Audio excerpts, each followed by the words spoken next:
All right. This is Daddy Boy once again, coming to you with another YouTube. Now I was gonna solder this on here, but like I say, I hate soldering. So what I ended up doing was putting these clamps on here. I put the wire through here and clamped it down, and put a little bit of shrink wrap on there. Now, what I really need more than anything, I need a device where I can take two wires. Let me give you an example. 1 minute.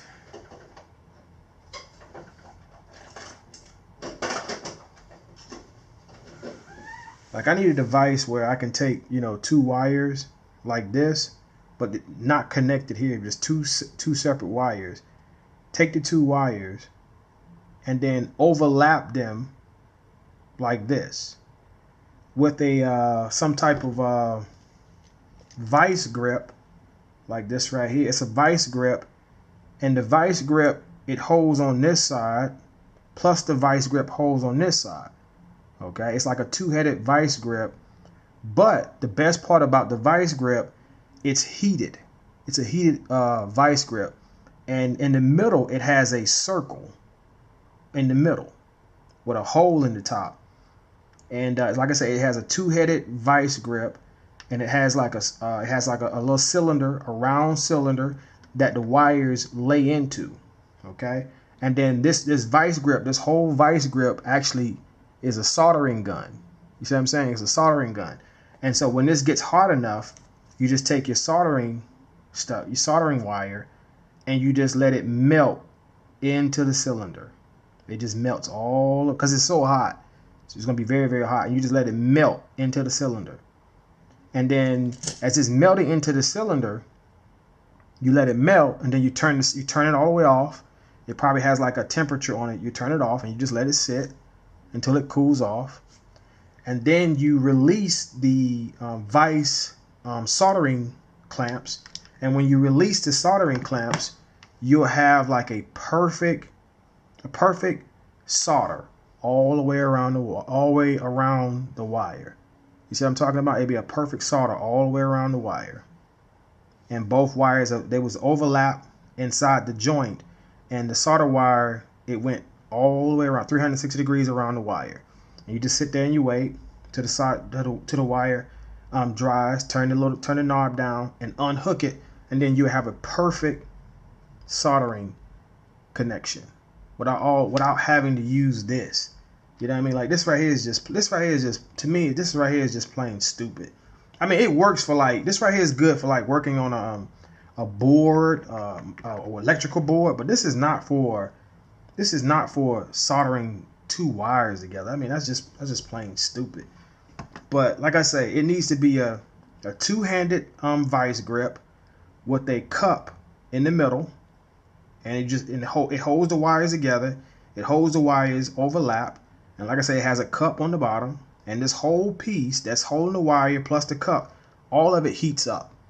All of it heats up. But it has like a little hole, and you just let it heat up, and then you just let the soldering wire just melt all the way in there. And then you fill it up. You fill it up with this soldering wire, and you just wait a little bit, and then you turn the vice grips down to let the soldering wire cool off. And when it cools off enough, you just unhook the vise, and then you have a perfect solder. And it won't take no more than 2 to 3 minutes to do it. You know what I mean? It's just like I can knock this stuff out in no time. But like I said, I hate soldering. But if I had to solder, that's how I would do it. I hate soldering. This is just plain stupid. So I didn't even use it. I just took these two wires, put them together, put some tape on it. And I probably didn't tell you what this is just yet. But this is to find out how many amps my car is pulling. Let me hook it up so you can see it. I'm gonna do another video on my new gearing system and see how many this tells you how many volts, how many amps, how many watts the car is actually pulling. So that way I'll know how much horsepower that I'm actually using and putting down to the wheels. And that way, by using this, I will not have to just put gears in my car, take it out, and see what kind of numbers I'm hitting.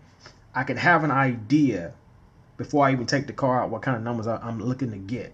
So this right here, I picked this up off of Amazon for about I'm not really sure what I paid for it. I'm just not. I can't give you. I'm pretty sure it was less than $40. I'm pretty sure it was less than $40. I'm pretty sure it was less than that. I'm not really sure, but the person that I off the YouTube is a YouTube channel called Our House. He has this on his car, and I saw it on his car, and I didn't know exactly what it is. And then he explained to me what it is and what it does. And I was like, that's a pretty good idea. So you might want to go check out his YouTube channel. It's called Our House. I think that's the name of the YouTube channel. He has 2 cars. Actually he has a lot of cars. He has one named Dizzy and one named, I forgot the name, Shirley, I believe. His wife named that one, which is pretty cool. But yeah, anyways, he showed me how to get this right here. And I'm going to be trying this out, and hopefully I can figure out how much horsepower my car is actually pulling. All right. Hope this video was helpful, and I'm signing off.